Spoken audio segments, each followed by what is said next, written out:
Welcome to another edition of The Green Room on Yeahmon Radio. I am your host, the NFLExporter.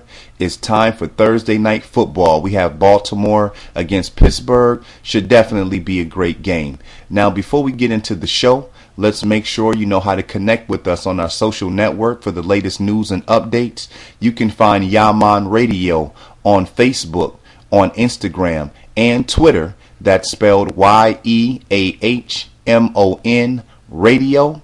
And to find myself on Facebook, Twitter, that's NFLExporter. You can also check out my channel on YouTube. Simply go to youtube.com, click on channels, and put in the search engine NFLExporter.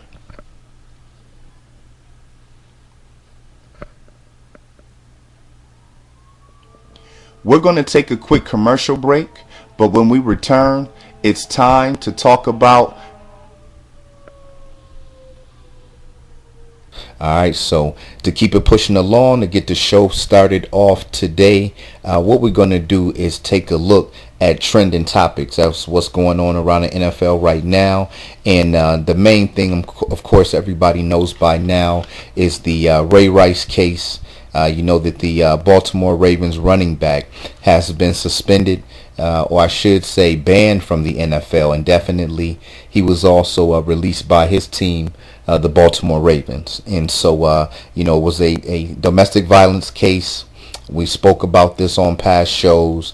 I think that it has been overexposed enough. Like I said, if you don't know what happened, then I'm not sure. It's pretty much been heavy in the media, the news, the television, all week long since the story broke late Sunday / Monday morning. And so, I certainly hope both of them the best. We'll see how that situation shakes out. The big thing is the NFL has 2 other domestic violence cases that are coming up soon with Carolina's defensive end Greg Hardy and the San Francisco 49ers defensive tackle Ray McDonald. And so this is something that we're going to be watching closely to see exactly how these other cases end up playing out, because the NFL pretty much after this Ray Rice incident happened put in place a new system where players would get suspended 6 games for their first offense of domestic violence, and if it ever happened again, they would be banned from the NFL for life. And so with the way that the facts end up coming out in this Ray Rice case with actual video footage, something that I would think would have kind of been kept behind closed doors to the Ravens organization and the NFL, it went public. And so, I don't know with these other cases, I don't know if they're going to, how much evidence is going to be presented. TMZ, the media outlet, was the ones who had the video footage of what happened outside of the elevator as well as inside. And that was the whole thing prior to yesterday. Supposedly, the NFL and I guess the Ravens or the powers that be had not seen that footage until Monday. Excuse me, not yesterday, Monday. And so that was the whole big ordeal. I guess his initial punishment through the court system as well as the NFL was based on video footage showing what happened outside of the elevator, which was pretty much him dragging her out of the elevator. But the new video footage showed him actually hitting her. So that was that. Moving on, another big thing that's going on in the NFL right now is the NFL has a drug policy, of course. This is not strictly predicated to like marijuana, heroin, ecstasy, things of that nature. It's also performance enhancement drugs, amphetamines, pretty much things that will enhance a player's ability to perform on the field, or something that is considered illegal. Now we have Wes Welker of the Denver Broncos, who is currently suspended 4 games right now, and that is the NFL policy. There's been a lot of players, so I don't want to say a lot because there are a lot of players in the NFL, but there have been quite a few players in the NFL in the preseason who have gotten busted for taking performance enhancement drugs. And so now another player that's suspended is the Cleveland Browns' Josh Gordon. Now his is for marijuana, as well as, I should say, violating the NFL's drug policy, as well as driving drunk while speeding. Now, Gordon got suspended last year for violating the NFL policy. He comes back around this year and gets suspended again, and then has that violation while he's waiting that suspension. And so what's on the table right now between the NFL and the Players Association is they're trying to make changes to those rules to adjust the levels higher for these various drugs. And if they're able to reach an agreement on that, then they're talking about letting Wes Welker lifting his ban or his suspension, and lifting Josh Gordon's season-long suspension, because if these rules were in place at the time that they got in trouble or got caught for it, then these, they wouldn't have gotten punished because their thresholds were lower. And I think that's a bunch of crap. I mean, if you ask me, that just sounds ridiculous. I mean, think about it. How many places, could you imagine if this applied to the law system?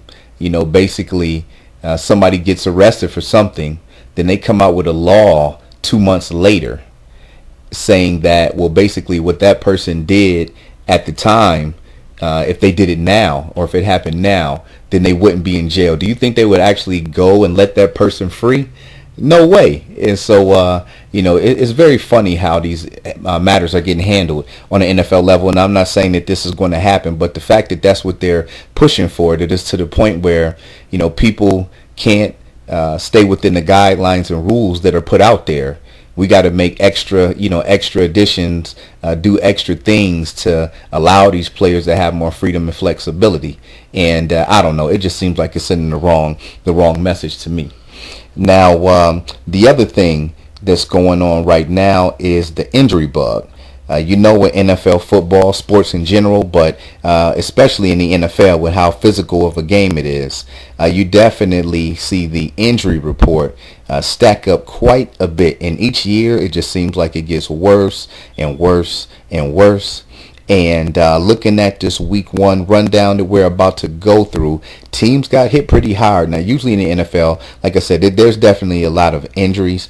You usually have some notable ones. There's probably about 5 big names each year that get knocked out for, I would say, a substantial amount of time or the entire year. A player of a, Tom Brady, Adrian Peterson, Calvin Johnson, 3 to 5 of those injuries, that are major. Not saying that the rest of these guys aren't, but I'm saying, huge names. So with that being considered, that can drastically change the outlook for an NFL team season.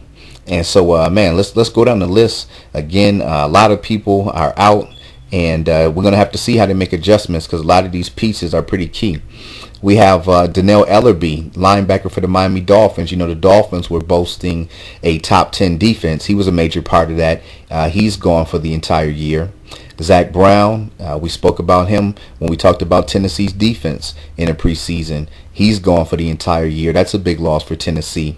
Eddie Lacy of the Green Bay Packers coming into this week. Not sure if he's going to play. I would probably say so, unless they feel that this is a game that they can win versus the Jets at home. If they feel they can win that game without his services. But he had a concussion last week against Green Bay. And right now it's up in the air if he's going to play Sunday.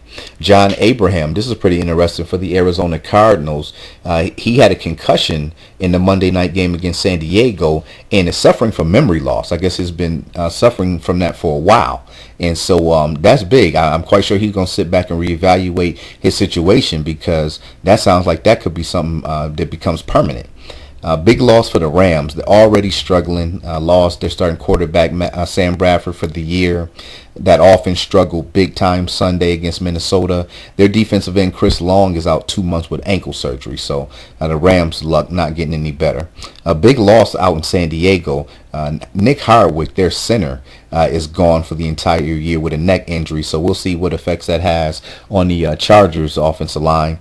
Cam Newton, he looks like he's going to be ready to go in week 2. You know, he sat out week 1 against Tampa Bay. He was out there practicing today.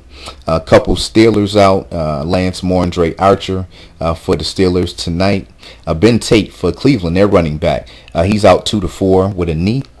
We have D. Milliner for the New York Jets. He's back practicing. He missed the first game versus the Oakland Raiders.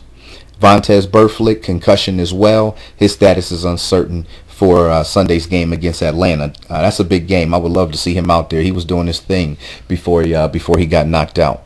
For the Tampa Bay Buccaneers, some naggers. You have Doug Martin with a knee injury. You have Michael Johnson with an ankle. You have their starting tight end, Safarian Jenkins, with a foot, and then guard Logan Mankins had a sleeve on at practice. He's got a leg injury, so those don't sound like overly serious, but just not good news coming out the gate, especially for Doug Martin, their running back. If he's not able to run the ball, it's going to make things really hard on their passing game. They also lost their starting defensive back, Mike Jenkins, with a pectoral injury. He's out for the year, so I mean, definitely that's a big loss. They don't have a lot of depth at defensive back. Mike DeVito and Derek Johnson, two solidified defensive players for Kansas City, both gone for the year. That's huge. Kansas City got beat by Tennessee. They did not look good at all. They were thriving and hoping and going to be relying on that defense. And with those two guys gone, that's huge. They do not have a lot of talent out in Kansas City. Alshon Jeffrey and Jordan Reed both suffered hamstring injuries, respectively. Alshon is with Chicago, and Reed is the tight end for the Redskins. A couple other huge hits here. You have Evan Mathis with a sprained MCL. He's a starting guard for the Eagles.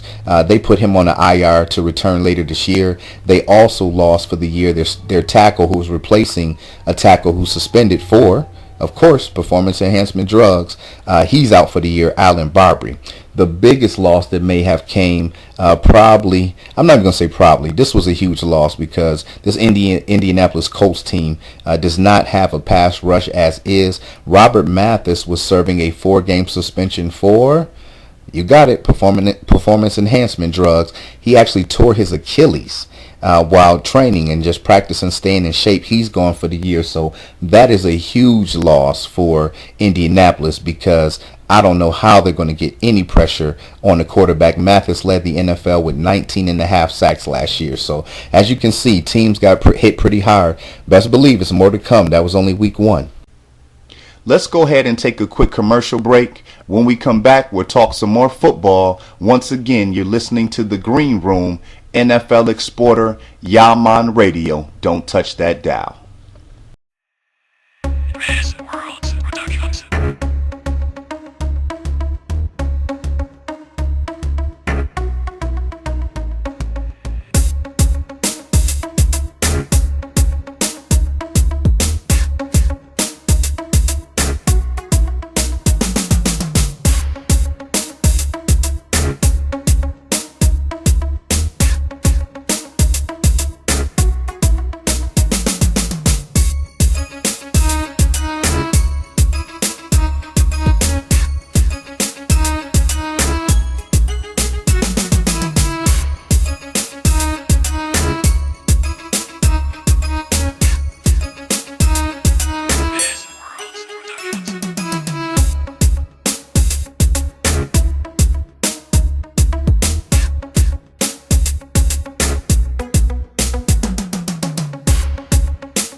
Thank you for returning to the Green Room. I am your host, the NFL Exporter, and you are listening to Yeahmon Radio. We're getting ready for the big Thursday night football game. We got Baltimore and Pittsburgh playing tonight.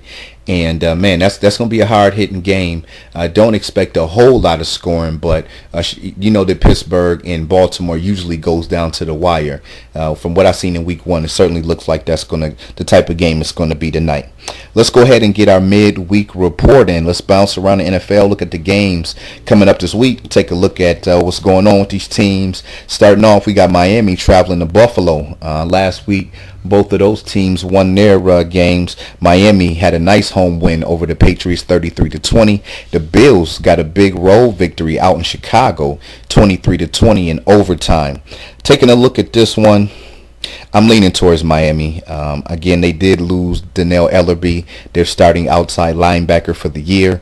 That is a big loss, but still Miami's defense, especially if you can see that defensive end Cameron Wake, who gave Tom Brady and that offense fits this past Sunday, if he's going to play at that level, their defense is definitely going to keep them in a lot of football games. For the Bills, they're bringing a good defense to the table as well. Both these teams have good front sevens. You know, for Buffalo, they got Marcel Darius, Kyle Williams, Mario Williams on that front line. They brought over Brandon Spikes from New England. Of course, they're without Kiko Alonso.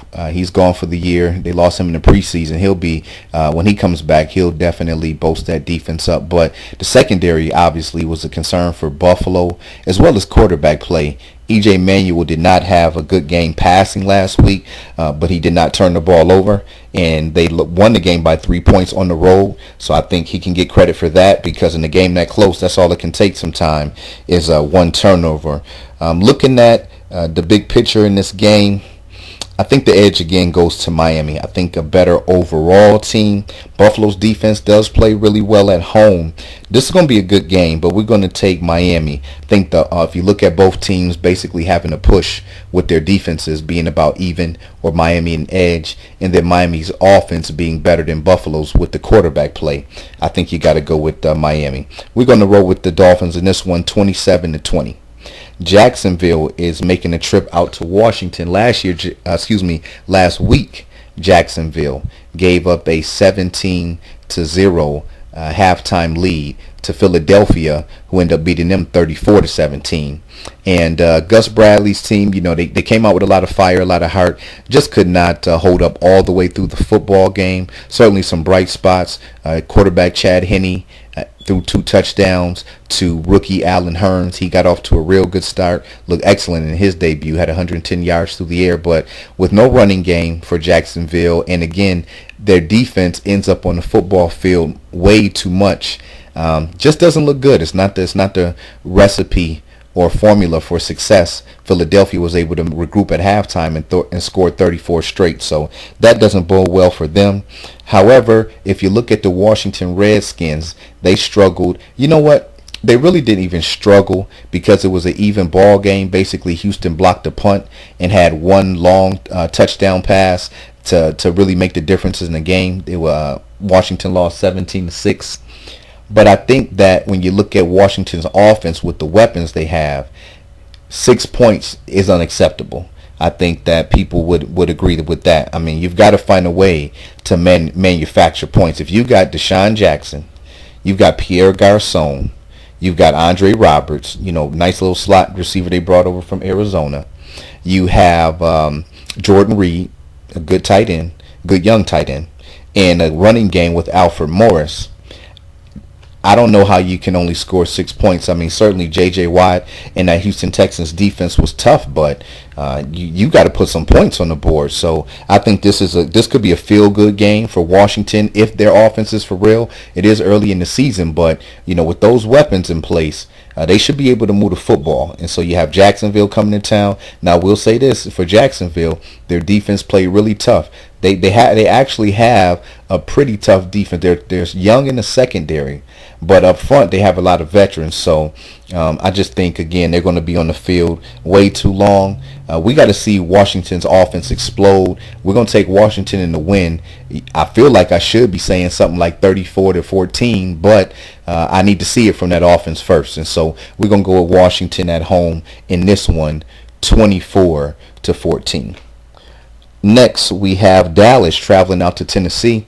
The Cowboys, they were the Cowboys last week. Turnovers in the first half killed them. Never could rebound. It was 4 total. Tony Romo played really bad, really bad. And their defense just could not hold up. They on paper, they have one of the worst defenses coming in. We talked about that in the preseason. And so, again, we didn't have high hopes for Dallas this year. We had them around a 500 ball club. I think with what we've seen last week, we understand why. Just in regards to, from what I've seen over the Cowboys over the last maybe 4 to 5, possibly 6 years, is they have a lot of talent. But when it comes to playing good teams, they lose. They make mistakes. They're not able to beat the good teams, but the average and sorry teams, they're able to beat them. And so, here was another case. San Fran comes in. You're at home. San Fran's defense was supposed to be a little bit weaker this year with a lot of players missing, but they look good to me. I think they hurt everybody in the media, myself included. I was kind of hard on them in the preseason about how many players they lost. However, at least for this game, they came out and they dominated Dallas. And so we got Tennessee that Dallas is playing. This game is in Tennessee. And actually at Tennessee, remember their defense, once again, we talked about in the preseason, really tough. And they showed it last week. They held Jamal Charles, Kansas City's running back, to only 19 yards. So that says a lot. And on offense, Jay Locker was accurate with the football. Didn't have any turnovers. We talked about that so much in the preseason. These turnovers with these quarterbacks, why it makes a difference. You have a team like Tennessee. They don't have a lot of weapons. Who they have here? Jake Locker at quarterback. He's average, a little above average. And they don't have any big-time receivers out there. They don't have a big-time tight end. Nobody like a Jimmy Graham or Calvin Johnson or, guys like that. Even the running game, they have a rookie and a veteran who is average at best. But when you have a tough defense, not turning the ball over is the key. Because in hindsight, if you look at Kansas City, who Tennessee beat, it was 3 interceptions by Alex Smith. It makes a difference. So when I look at this game, usually this should be a blowout for Dallas. In past years, they've been able to rebound from losses to tough teams and come back the next week. But considering how their defense looks, considering how tough Tennessee's defense look, this is going to be a close game.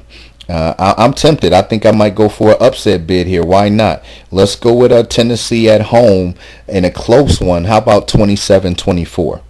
Next, we have Arizona traveling to the Giants.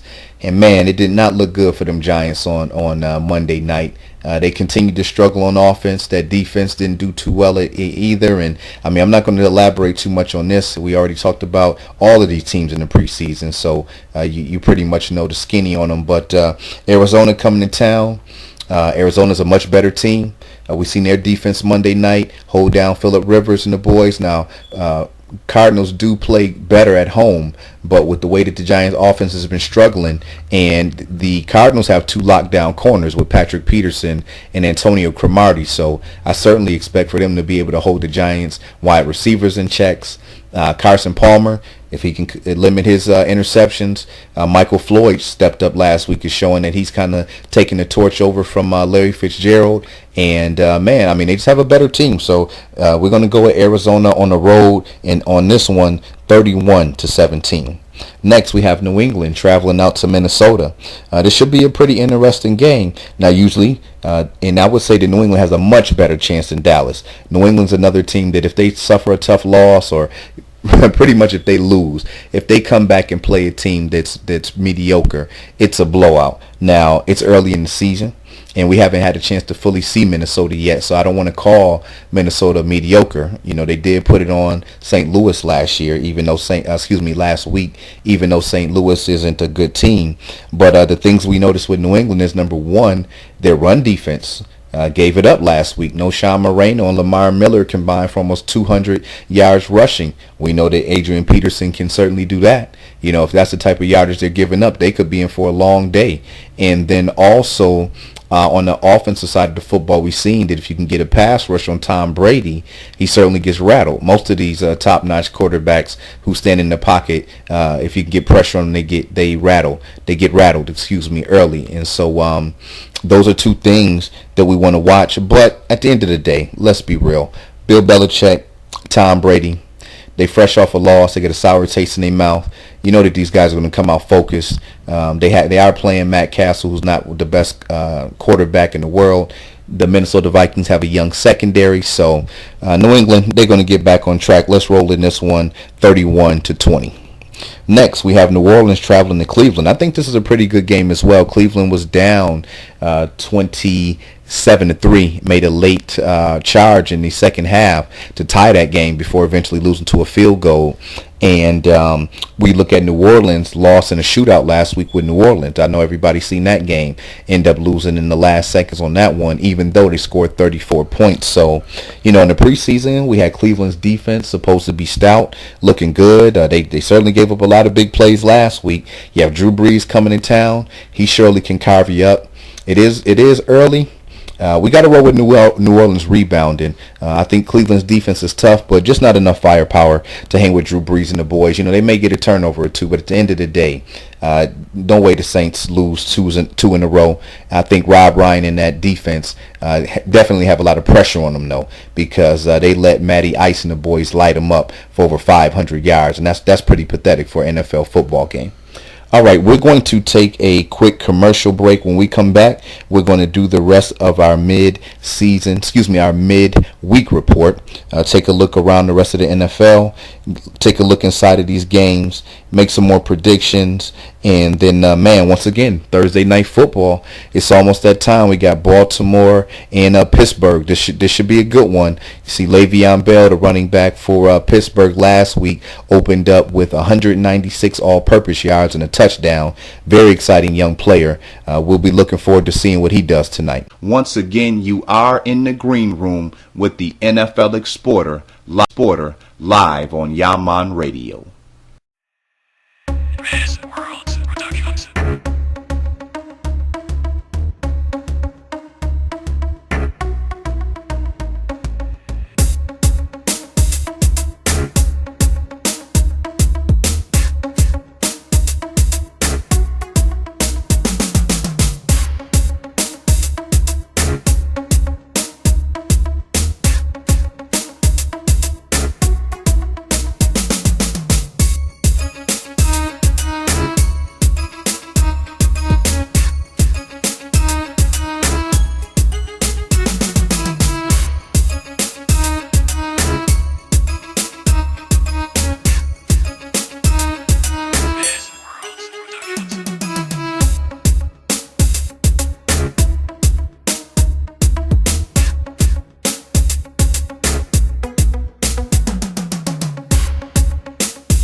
Welcome back to the Green Room. You're listening to Yeahmon Radio, and I am your host, the NFL Exporter. Let's jump back into our midweek report. We got Atlanta going into Cincinnati. That should be a real good game, right? Last week, Matty Ice and the boys put up 37 points. Offense looking real explosive. Defense suspect, obviously giving up the 34. But, Drew Brees is a beast. Cincinnati, they did their thing. They got a big-time receiver over there in A.J. Green. I think a big key to this game could be for the Cincinnati Bengals. We talked about him in the injury report. Vontaze Burfict, their star linebacker, caught a concussion in last week's game. He did not practice yesterday. It's uncertain if he's going to play, and so I think he could be a big-time factor. And then Cincinnati's got a pretty good secondary. I wonder what type of pass rush they'll be able to generate. I don't know. Atlanta looked real explosive last week, but again, it's about defense. Cincinnati definitely has a better defense, so man, this is tough.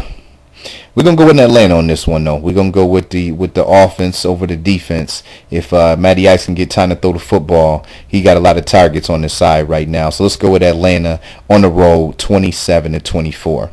How about Detroit and Carolina? Should be another good game right here. Detroit put up 35 last week, but that was against the Giants. When you look at Carolina, they got a big-time defense over there. So let's see. A couple games here. That's Cincinnati-Atlanta. Let's see if Cincinnati's defense, can hold it down, can keep Atlanta from putting up a lot of points and win that game. We definitely want to see if Carolina's defense, I think this will be an early preseason indicator as to for both of these teams. You look at Detroit, like I said, real explosive offense. Calvin Johnson, Reggie Bush, Drake Bell, Matt Stafford, Golden Tate. I mean, they're stacked over there.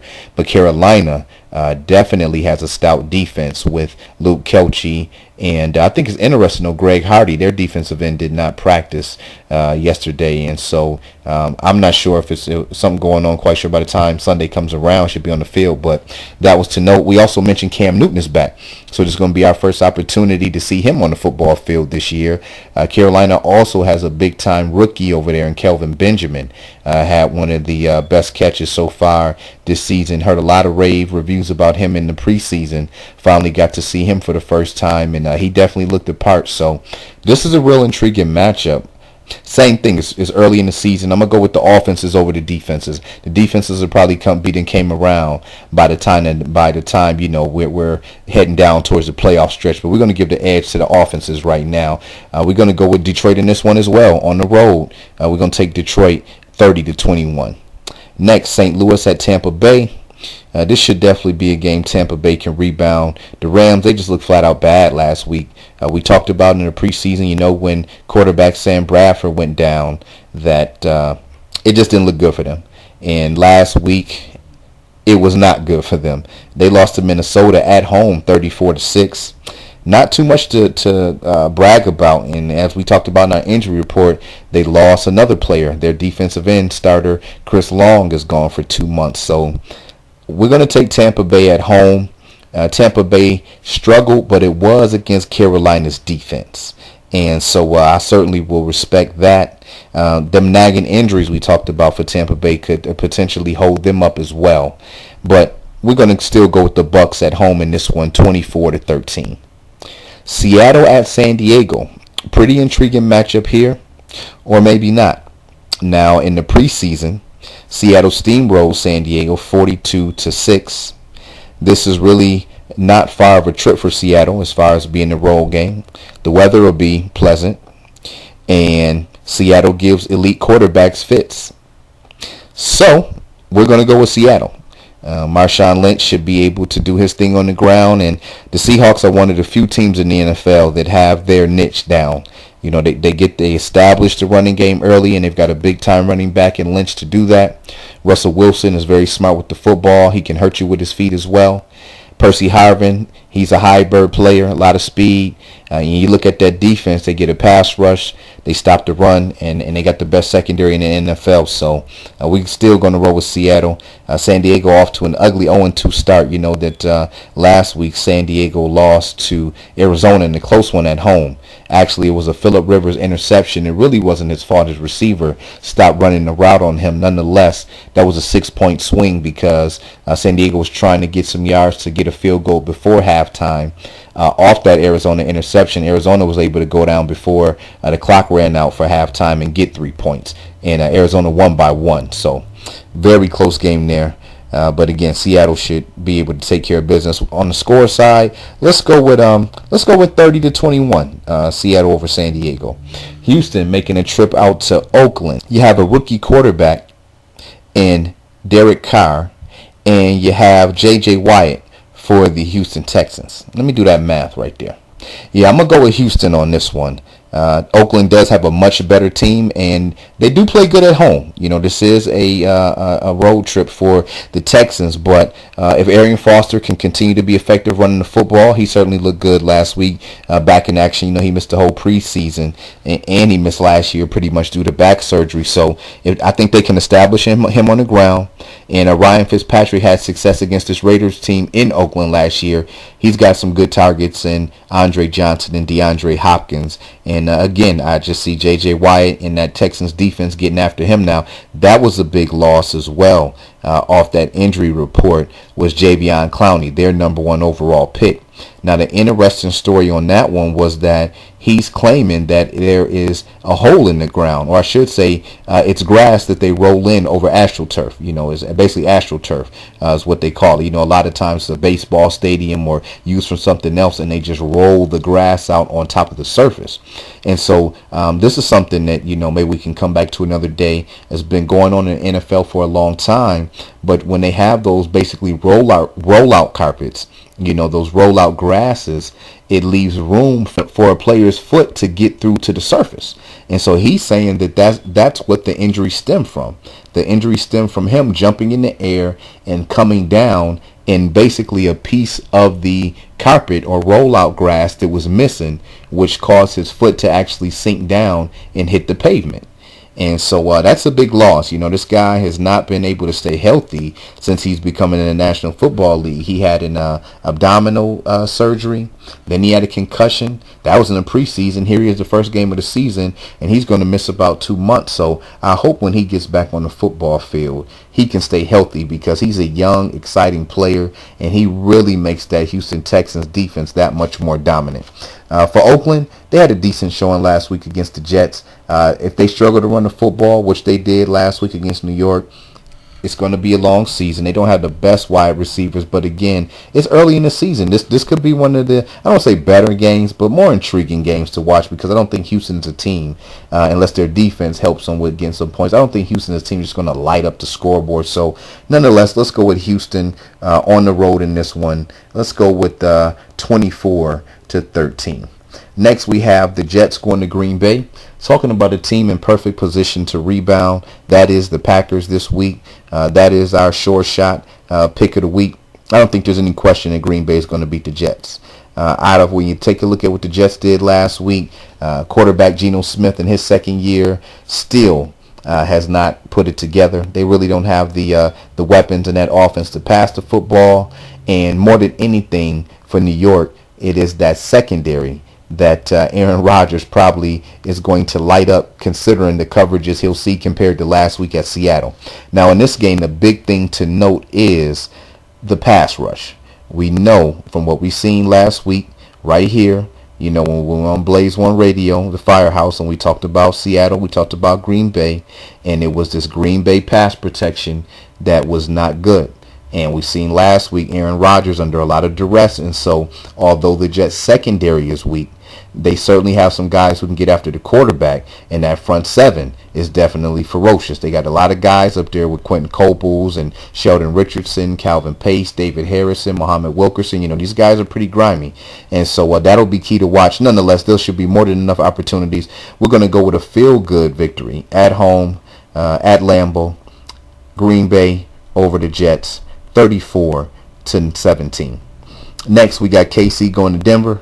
This is probably the next most surest thing that we can find on this list. Again, KC lost 2 of their defensive starters last week. Jamal Charles ran for only 19 yards. Now, obviously, he's not going to do that again, but I think Alex Smith's 3 interceptions is probably the big thing to note. They do not have the weapons in the passing game. You remember last week we said we're going to take a look to see what Kansas City was going to do as far as throwing the football is concerned, especially with Dwayne Bowe out. and it did not look good at all. And so, man, Peyton Manning and the boys, they should be able to cruise control their way through this one. KC may put up some late points, but we're going to go with Denver in this one. Let's go with 42-21. Next, we have Chicago at San Francisco, Sunday night football. This is going to be a real good game here. San Francisco defense, though, I think is going to continue to excel. Now, you certainly want to watch to see. I think San Francisco's defensive backs may have had a couple injuries. I don't know how bad, if they're going to be staying out. They weren't on any official injury reports. But in the end, San Fran's at home, opening home game in their new stadium. Jay Cutler, we talked about him last week. Always one mistake too many. He did it last week against Buffalo, giving up 2 costly interceptions. And this Chicago's defense, it's not what it's been in past years. You want to talk about defenses that what used to be. So San Fran, better team, better overall balance, I would say. We're going to go with the Niners at home in this one. Should be probably a little bit high-scoring affair. Let's go with 31-24. Monday Night Football to round out the schedule. Another great game. Philadelphia going to Indianapolis. Indy doesn't have a running game, but we know that Andrew Luck can light it up through the air.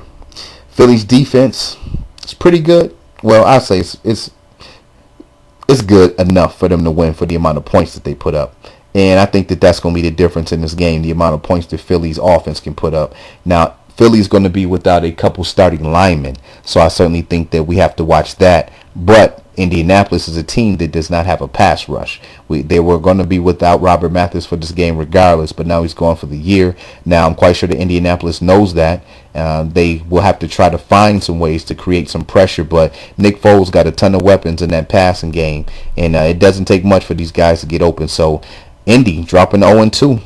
Yeah, I'm going to take Philly on the road in this one. I think Philly has a better overall team, and in the end, it's going to be too much offense against that Indianapolis defense. Philly's defense is a little bit more respectable. Let's go with Philly in another shootout, 38-34. It's almost that time, Thursday night football. Joe Flacco, him and Steve Smith hooked up on a lot of passes last week, and particularly a 68-yard touchdown to put Baltimore up before they lost at the end of that ball game. See if that connection can make it happen again tonight.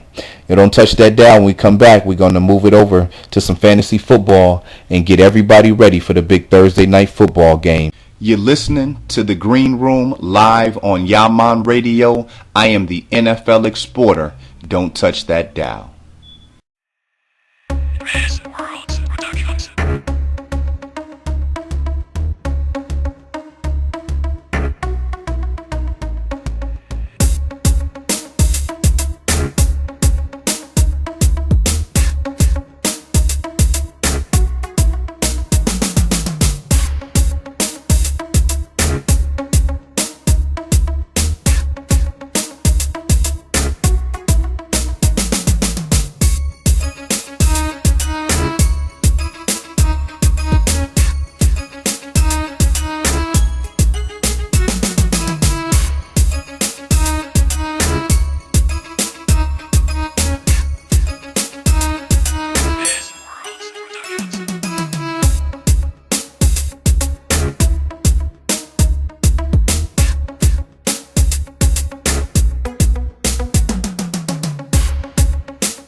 All right, it's almost time for kickoff. Once again, you are listening to Yeahmon Radio. It's the NFL Exporter.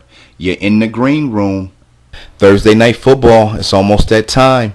Last week, Antonio Brown, wide receiver, Pittsburgh Steelers, over 100 yards receiving, a touchdown. What's he going to do tonight against this Baltimore defense? Secondary, no longer is Ed Reed back there. Can he take advantage of that?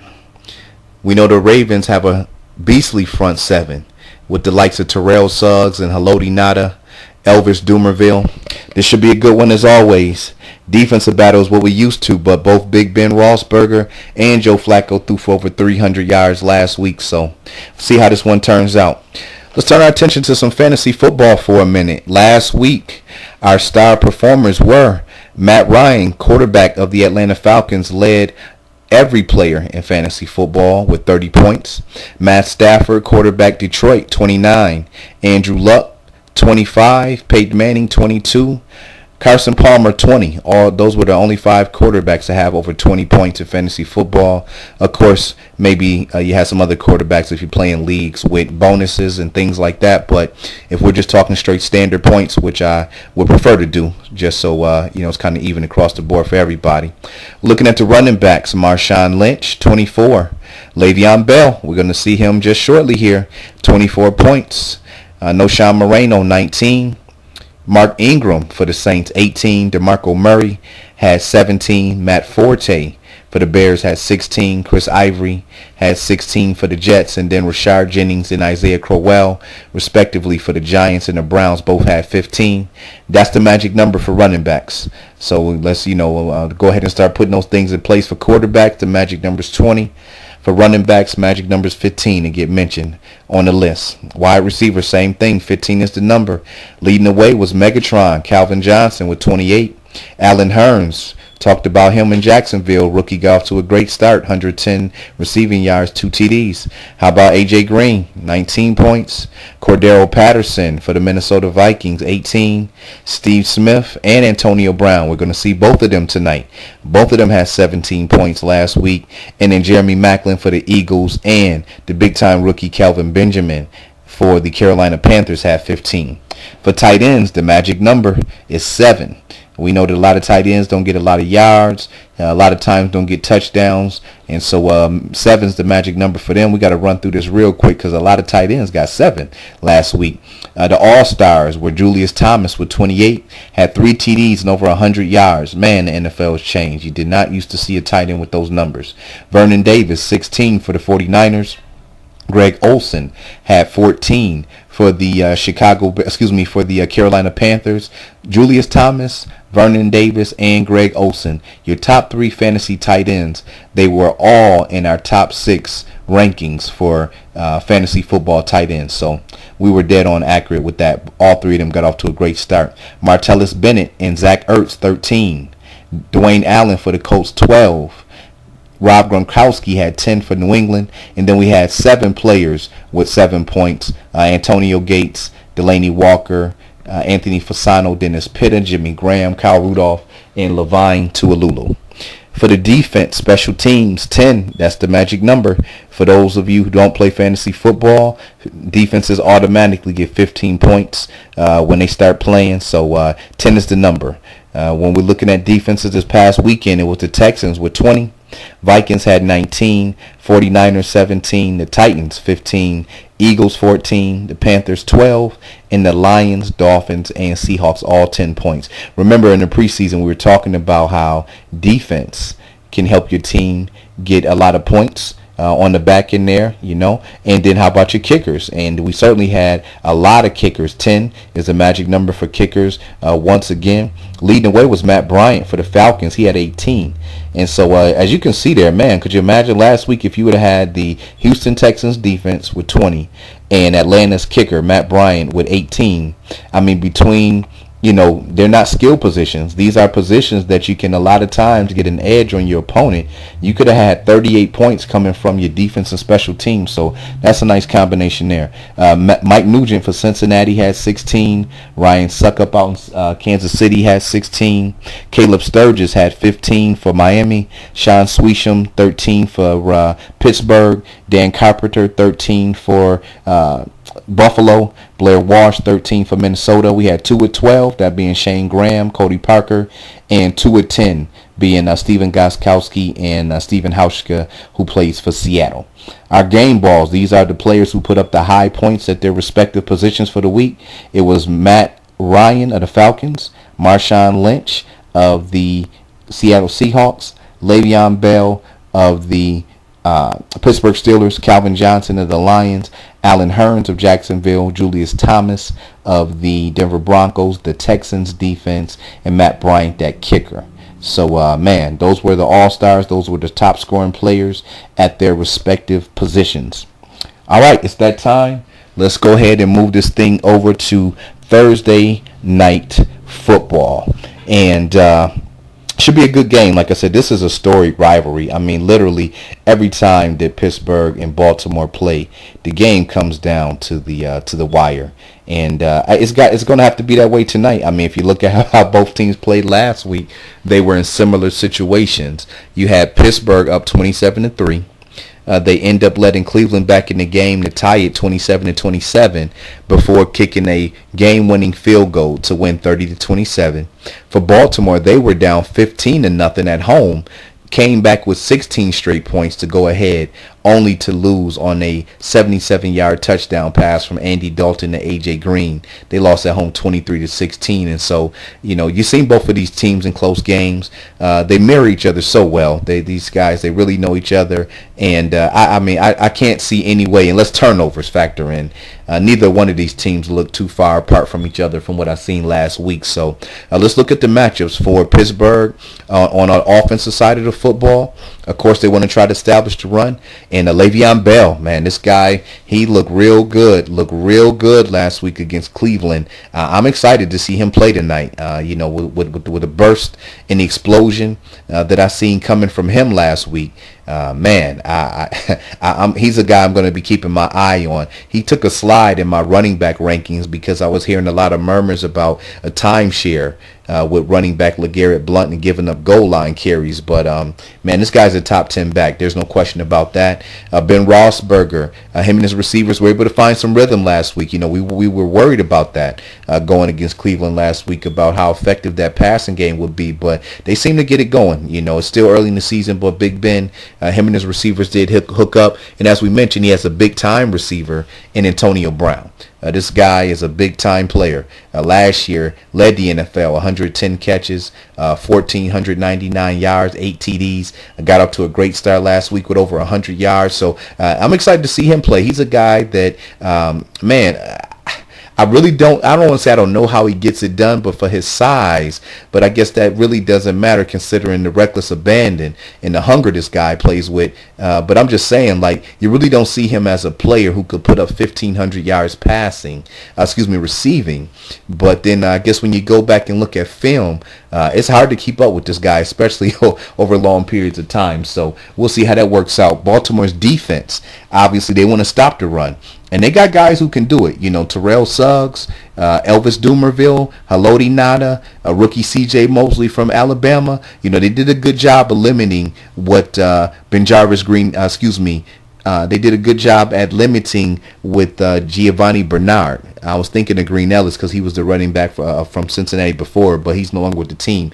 Giovanni Bernard is the running back that Baltimore did a good job of bottling up last week, but Bell's a little bit bigger, and so that a little bit more physical. So we're going to see how that plays out. And then as far as the passing game is concerned, this Baltimore secondary has some question marks at the safety position. I do like Ladarius Webb and Jimmy Smith at the cornerbacks, but at safety I'm quite not sure. I think that's going to be the matchup we're going to look at tonight, is seeing how Baltimore safeties match up against the tight ends and the deep ball for Pittsburgh. And then also I think it's worth noting just seeing how effective Antonio Brown can be, because like I said, a lot of weeks you don't see it coming and you turn around, this guy's got 100 yards and 2 touchdowns. Now when we're looking at Baltimore's offense against Pittsburgh's defense, certainly you looking at Baltimore, I think they're going to be leaning on more of the pass. I mean, look, they lost Ray Rice. He's no longer there. Now you want to run the ball, and especially, against this Pittsburgh team, that's not what it used to be. Pittsburgh used to always be a top 5 team stopping the run. They got ran for over 200 yards last week. So, one of these running backs, Bernard Pierce or Justin Forsett, could have some success. But I'm really looking at Joe Flacco wanting to air it out. I mean, he's got the weapons, and Torrey Smith, Steve Smith, Dennis Pitta. I think he can find his groove. Now, I don't like him throwing 50 and 60 passes in a game. I think that's ridiculous. But certainly, 30 to 40 passes, I can understand that. I mean, why not? So let's see what type of philosophy, that this Ravens running game and passing game is going to try to bring to the table. When you're looking at Pittsburgh's defense, I think it's going to be interesting because I don't know what they're preparing for more, the run or the pass. It's very balanced in Baltimore right now. Nonetheless, we're going to be looking forward to seeing Troy Polamalu. He's kind of on his last leg, so to speak, compared to what he used to be.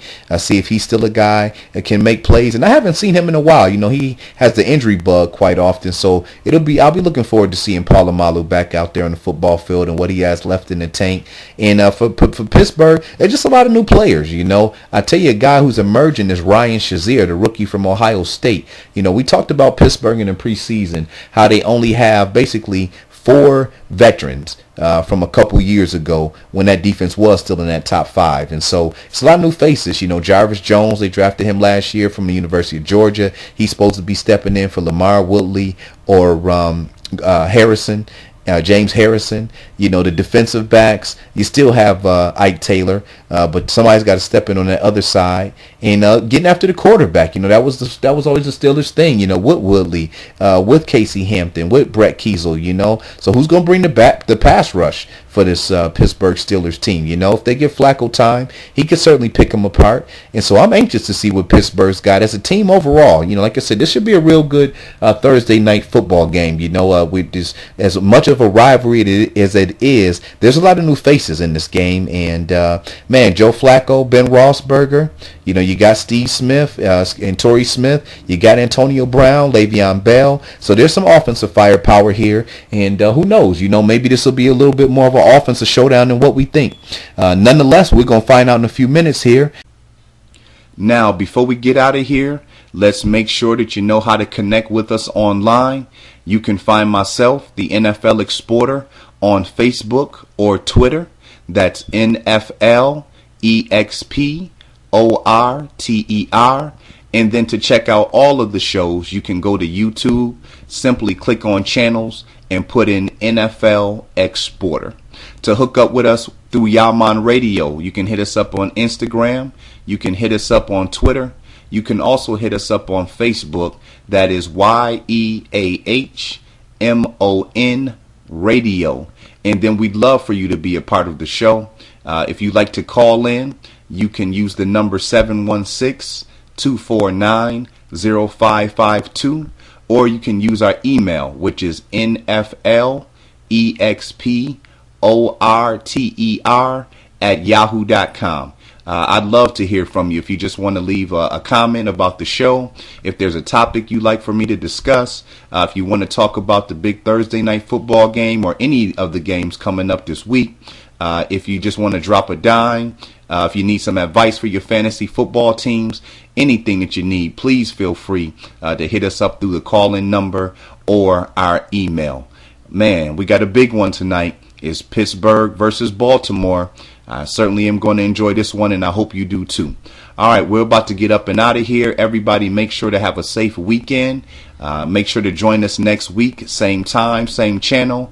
Once again, this is Yeahmon Radio. You are in the green room, and I am your host, the NFL Exporter, signing off, 1100.